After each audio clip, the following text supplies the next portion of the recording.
Ika-4 ng Nobyembre taong 2023 matapos ang impresibong laban ay pinamalas ng tinaguriang The Filipino Phenom na walang iba kundi si Reggie Suganov at mapasa kamay ang bakating titulong WBO Global Light Flyweight title. 5 buwan lang ang makalipas, muling isinabak ang ating bidang kababayan. Subalit sa pagkakataong ito mga idol, ang lahi naman ni Inoue ang haharapin nitong si Reggie Suganov. Ito nga ay walang iba kundi ang pinagmamalaki ng bansang Japan at kababata at kasparing partner ng tinaguriang The Monster ng Japan, Naoya The Monster Inoue na si Shai Ishizawa. Kung sa mga naunang laban ni Reggie Suganov ay medyo naging madali lang sa kanya na tapusin ang kanyang mga kalaban, sa pagkakataong ito mga idol ay tila masusubukan kung gaano nga ba kalakas ang mga kamao ng Pinoy, sapagkat kilala ang mga Japanese boxer na hindi basta-basta umatras sa laban.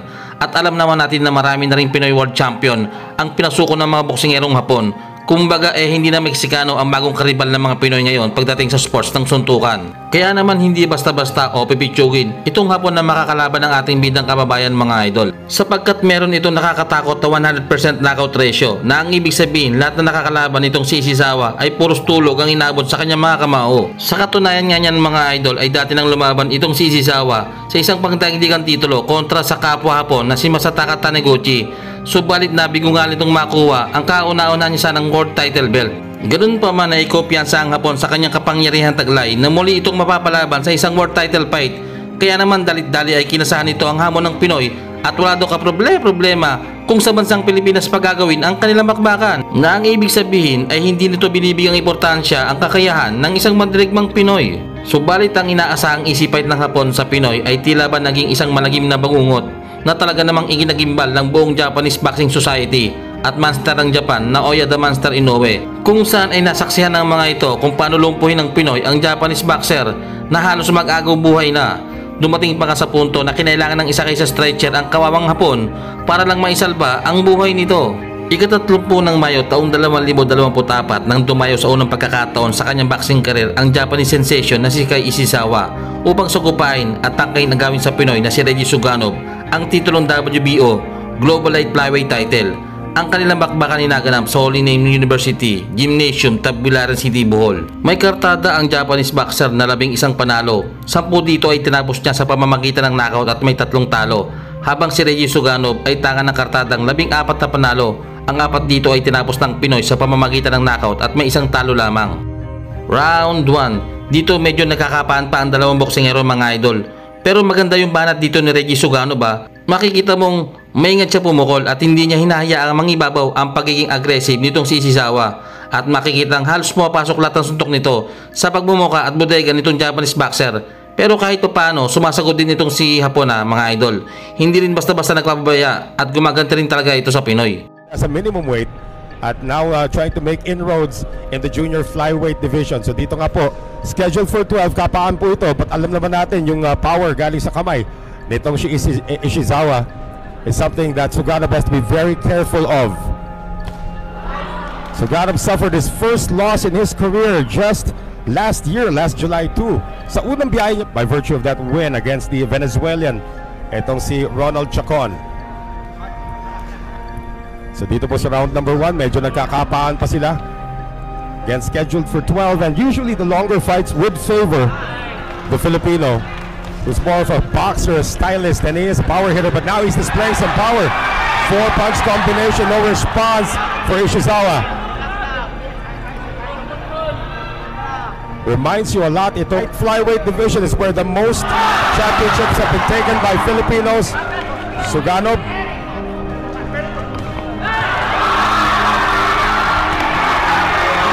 Ishizawa absorbing some punishment. That's a left hook to the head. More shots to the head coming from Suganov. Final seconds of round number 1.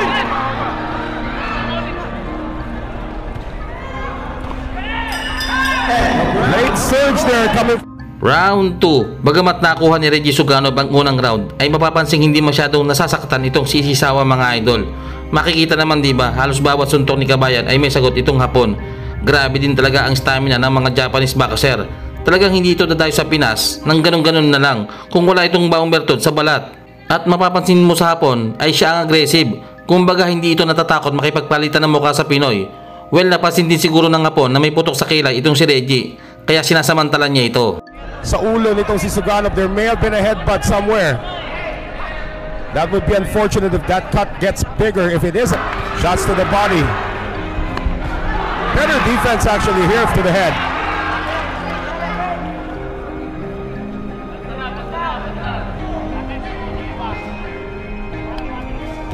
So far the strategy of the Japanese fighters just plow forward and try to go for the body. Final 10 seconds of the round. Still more body shots being thrown by Ishizawa. Closer round, but it's still... Round 3. Dito sa tingin ko, hindi naging maganda ang round ni Reggie Suganov, mga idol. Kumbaga nawawala yung magagandang setup sana kung tumatama sana ito sa pagmumukha ng kalaban. Maganda sana, subalit na-overcome ito na mga counter ng Japanese fighter. Pero ang magandang ginawang adjustment dito ni Suganov ay hindi siya masyadong nagpapa-apekto sa mga ginagawang panggugulang nitong si Ishizawa. Saka may kalakasan din talaga ang kamao nitong Hapon, mga idol, kasi napapatras itong si Reggie sa tuwing tatamaan nito sa bodega. Of course, out of his 11 wins, 10 wins coming by way of knockout. His last 4 bouts, however, 3 of them were losses. So medyo pabawi pa lang itong si Ishizawa. Did lose way back in 2019. That was his first loss against Taniguchi. The rematch, he also lost against Masataka Taniguchi. Nakabawi na Vince Paras in his last outing just last year in October. So this is his first fight since losing to Paras.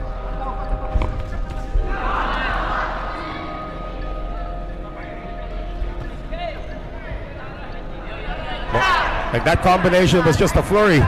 The crowd really gets into it here.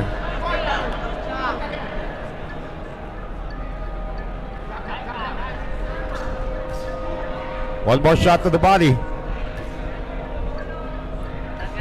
So far, no consistent headway being gained by Kai Ishizawa of Japan. We have our 3 judges at ringside. Scoring this on around the ring, of course. Judges are Martino Redona, Stephen Puerta, and Edward Ligas. Final 23 seconds. And a round that really hasn't turned much in terms of Ishizawa. Now a late surge coming from Suganov.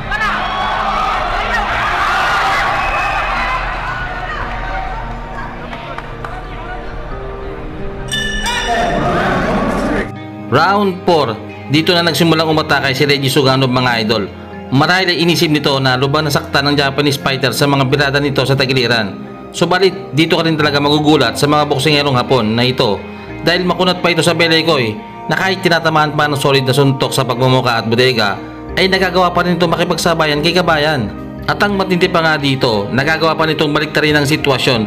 Pagmasdan nyo, mga idol, mamaya si Reggie naman ang makokorner at magugulpe ng Hapon. But at the rate, nakakalusot itong mga jabs nitong si Suganov.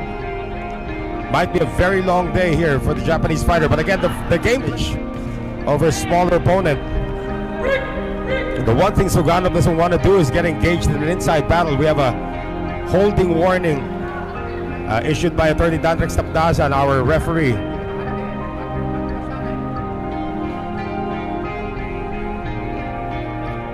Again, it is Ishizawa just moving. There are still some times where he drops his guard. And the moment he does that, may dalawa kagad na makakalusot para dito kay Suganov.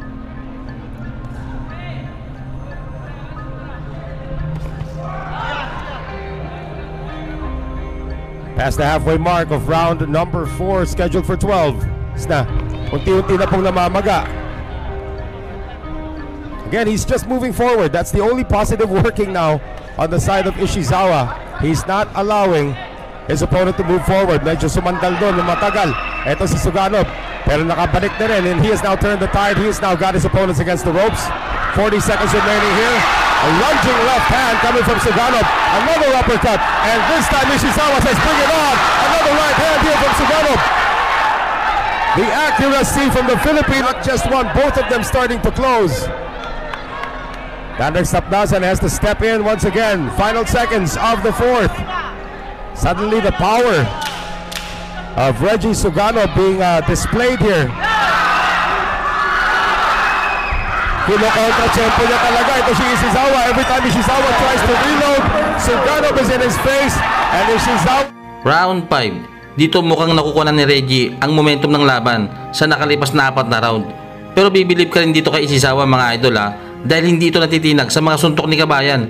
Ang gaganda ng banat dito ni Reggie halos pasok sa bodega at magmumukha ng hapon, pero hindi man lang ito nasasaktan. Well, dito sa round na ito, masusubukan din ang kunat ng pagmumukha nito si Reggie Suganov mga idol dahil tumatama na rin ang mga counter punch ng Japanese fighter at medyo lumalala na rin ang headbutt nito sa ulo.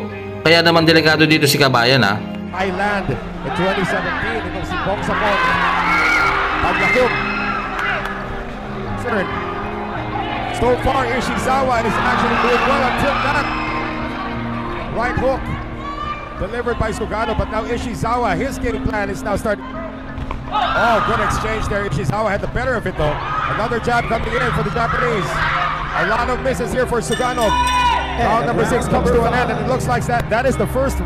Round 6, grabe yung hiyawan ng mga tao mga idol. Ito yung mga laban na exciting panoorin, yung tipong walang takbuhan, suntukan kung suntukan. Well, grabe talaga tibay ng hapon mga idol no. Magana ang mukha pero still siya pa rin yung umaatake kahit pa nga sinasalo na nito yung mga suntok ni Kabayan. Parang hindi tinatablahan At saka may pagkakataon din na si Reggie naman ang kumakamyo kapag tumatama naman ang maka-counter nitong hapon. Ibang klase talaga ang stamina nito at tapang. Kasi kung iba-iba yon, malamang sa malamang natutulog na yon sa ibabaw ng parisukat na lona. Sending him backwards, but not for long. Sugod na naman. Ito si Ishizawa.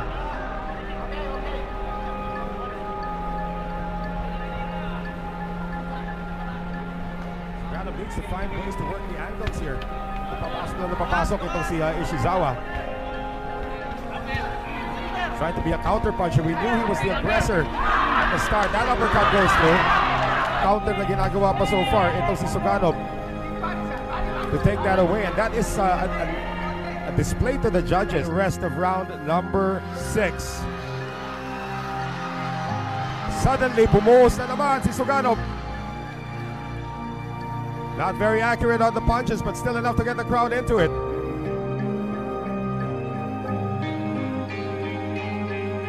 Body exchange.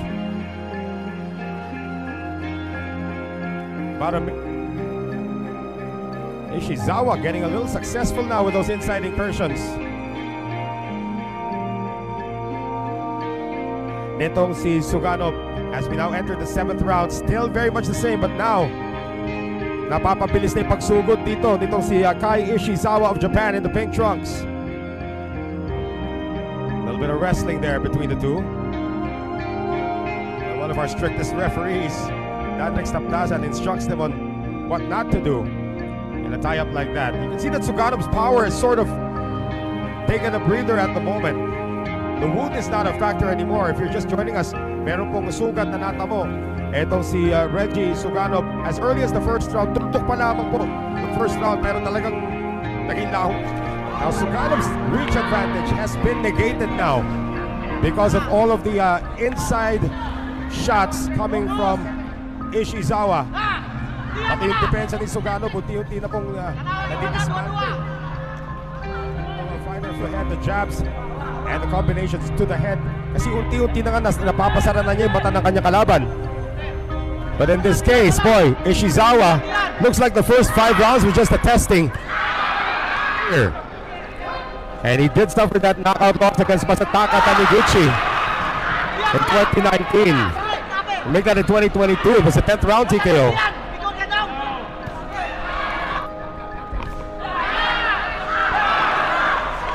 Nauunahan na po si Suganov. Again, the reach advantage has been totally negated. Now watch out for the low blows.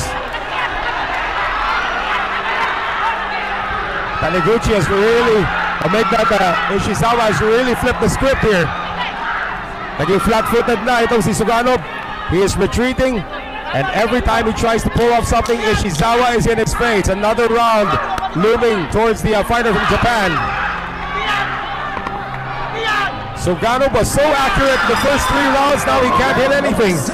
Round 8. Dito bumibilis na ang pag-atake ng Japanese boxer mga idol. Talagang grabe yung pressure kay Kabayan kasi talagang dinadala ng hapon sa sulok ng ring itong si Reggie at dito niya ito pinapaulunan ng mga malulutong na suntok.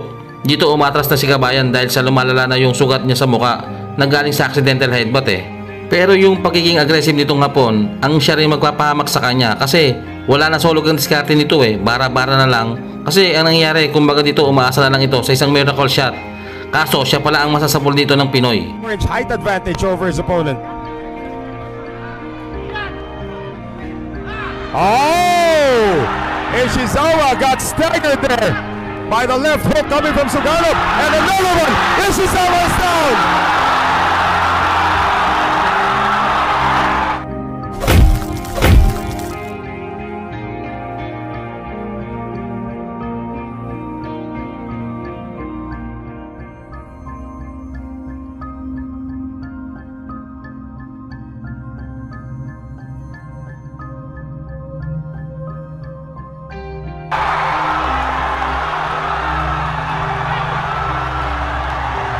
Ready to fight Nosha.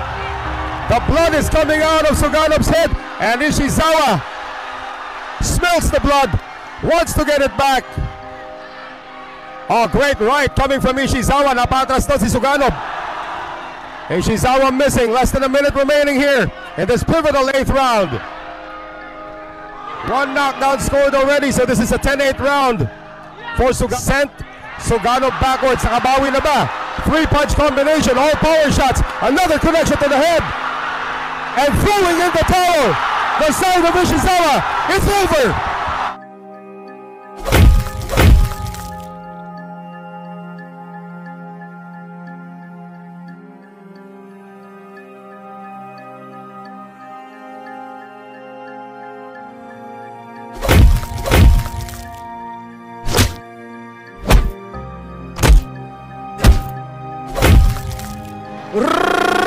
Reggie, the Filipino Phenom Suganov.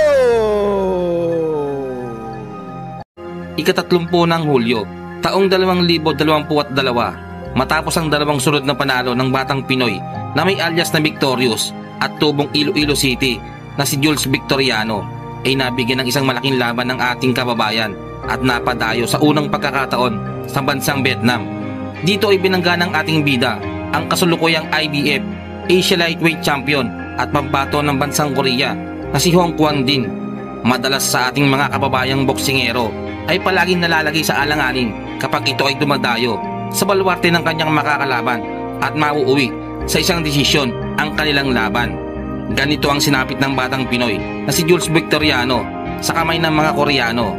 Sa laban niya ay makikita ilang beses pinabagsak ng ating kababayan ng Koreano. Subalit hindi ito binilangan ng referee at ang matindi pa dito mga idol kung papaano nanalo ang Koreano sa laban, gayong nakakalamang ang ating kababayan pagdating sa puntusan. Bagamat hindi naging maganda ang unang dayo ng ating kababayan sa bansang Vietnam, 4 na buwan lang ang makalipas, muling nabigyan ng isang malaking laban ang mandirigmang batang Pinoy at sa pagkakataong ito, bansang Sri Lanka naman ang kanyang dinayo at dito binangga ng ating kababayan ang kasalukuyang WBC Asia Boxing Council Continental Lightweight Champion na si Sachin Dekwal. Nais ng ating kababayan na tapusin ang laban sa isang knockout sapagkat kapag umabot nga naman sa desisyon ay tiyak na maluluto na naman ang kanilang laban. Bago ang kanilang laban ay may record ng Indiano na 11 wins. 7 dito ay hindi na umabot pa sa desisyon at meron lamang isang talo. Habang ang ating bida ay bitbit ng kartadang 11 na panalo, 8 dito ay galing sa knockout at merong 5 talo. Tara mga idol at panoorin naman natin ang kanilang naging sagupaan. Sa unang round ay makikitang mas bato-bato ang Indianong kalaban ng ating kababayang Pinoy.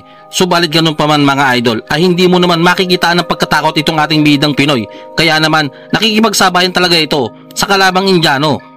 Some great performances and some heavy figure out a strategy on how they're going to go. No point in gassing yourself early on, but instead look for openings in the guard. Good movement by Jules Victoriano. Sachin Dekwal just dabbed down his lead hand. No, it's a long fight. It's strategy. They can't be reckless early on, especially when the bodies haven't warmed up. It's the best chance. This active fighter was Sachin Dekwal, the champion. And I think to score a quick flash knockout. Just big shots in the clinch, that orthodox stance. I like the way he circles around. Tries to catch you from a corner and land that straight left. One punch knockout power.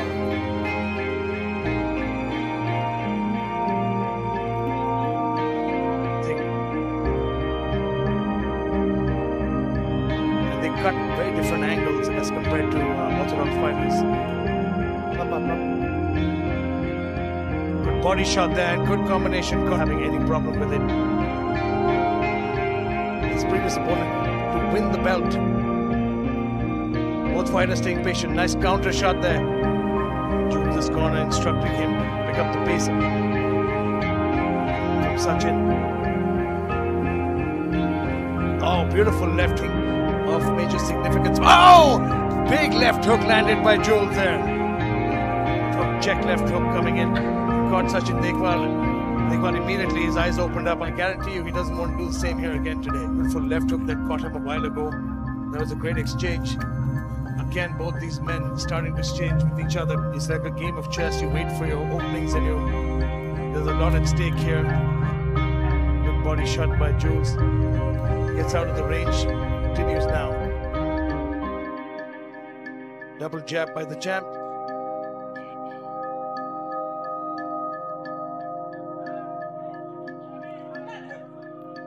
Great movement by Sachin Dekwal there. Oh! Stop. No, no. But the movement, a big overhand right by Jules. Catches him right at the end of that shot. Not right. It was the most significant strike so far. They're very, very well conditioned. And what's interesting now is Jules Victoriano but it still makes the champ think about something. He's managed to knock his piece out, but the action continues. Hold on. Oh my goodness. The referee has paused the act, starting to find his mark. He's landed a few times on the champion. And he's starting to get that timing down. He's timing him come in. Again, both fighters stay very, very patient here. Sachin Dekwal, the faster of the two. Beautiful body shot there. And great evasive movement. Beautiful counter by the champ. Got him coming in. Slapping down that lead hand. Jules lands a nice jab. Round 3. Mas dito na nagkaroon ng momentum si Jules Victoriano, mga idol. Marahil ay napansin ng ating kababayan na medyo nasasaktan na ang Indiano sa mga suntok na tumatama sa bodega at mga panga nito. Changes. Sweat is literally flying at us. The champion though, staying patient on the outside, waiting for his moments. Beautiful counter shot by Sachin Dekwal. Nice jab by the champion. And over 30 seconds remaining in this fourth round. But he's going to be careful of dropping that left hand, because that's where the angle of the right hook in the red trunks. The champ in the black trunks. Beautiful setup. 1-2 by Jules Victoriano. Catches the champ. Nothing. Body work. Just constantly touching the opponent. There's left hook from the champion. Good 1-2 by Sachin Dekwal. Score points.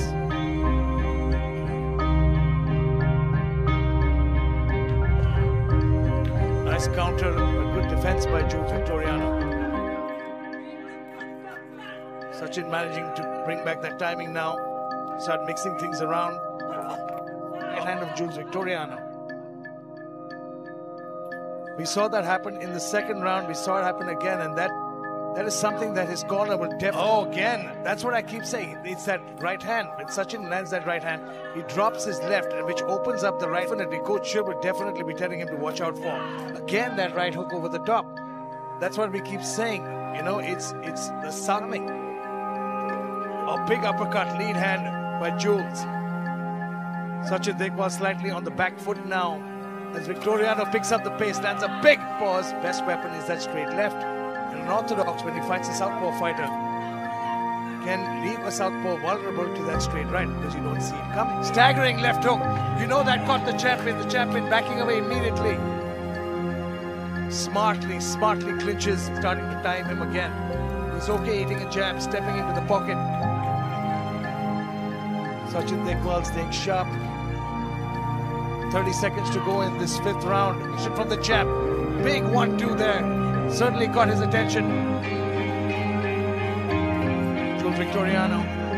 But certainly the most eventful round in this title fight. Big right hand again. Oh, beautiful combination. Looking to fire back. A little bit of blood coming out of the mouth of the champion now. Nice 1-2. But still, anything can happen here in this incredible lightweight contest. Round 7, mukhang hinihingal na ang kalaban ng ating kababayan. Marahil mga idol ay ramdam na nito ang bagsik ng kamao ng Pinoy. Puro solid ba naman sa tagiliran at mga whooping body shot ang tumatama sa pagbumuka ng Indiano eh. Straight left and right hook combination. Beautiful counter shot by Victoriano. That's where the champ has got to be a little careful, but the speed of such a foe. Beautiful work by the champion. 1-2 gets out of trouble. Great movement by him as well. You can see his put in Dekewal. He's only catching the end of those punches, nothing majorly clean. Both fighters being patient. Nice body shot by Sachin. Taking his time. Big swing and a miss. I always feel that it favors the champ. Good 1-2 combination. Missed by Jules. Keep head up. And now Sachin Dekewal has his timing down. He's been landing more and more combinations as this fight goes on. Beautiful. He needs to start stepping in. He needs to make this a dirty fight. That's the only, either will the champion retain or will there be a new WBC Asia Continental Champion? He's looking to counter his opponent coming in, and beautiful counters by Sachin Dekewal. He's landed cleanly. Like we were talking before, the champion is on his bike, he's moving. And Jules Victoriano needs to do something different here because right now he's getting picked apart. Since the last 2 rounds, cut off Sachin Dekewal.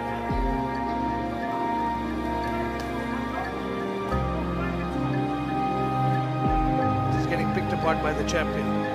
He needs to figure out a new strategy, figure out how he's going to step in and cut off and cut. Again, Sachin Dekewal lands a good counter.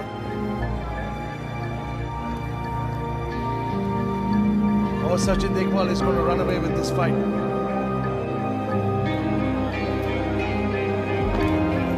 Beautiful uppercut.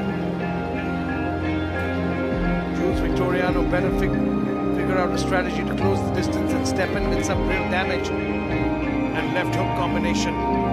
Just incredible counter striking.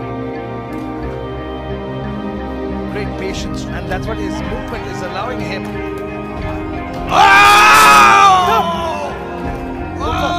Just is where it gets interesting now because Jules Victoriano smells a lot. It's over! It is over! Jules Victoriano has knocked out Sachin Dekewal and knocked him out cold. Pagdating ng round 7 ay dito na natikman ng Bombay ang lakas ng kamao ng batang Pinoy. Isang solidong kanan ang tumama sa panga ng Indiano. Bagamat nakatayo pa sa unang knockdown ng kalaban ng Pinoy, sa sumunod na suntok na sinalo ng Indiano, ay dito na ito tuluyang humimlay sa kanyang pagkakatulog at halos mawalan ito ng malay tao. Kaya naman agad na lumapit ang medical team. Dahil dyan ay nanalo ang ating kababayan. Bayan knockout sa round 7 at hinirang na bagong WBC Asia Boxing Council Continental Lightweight Champion.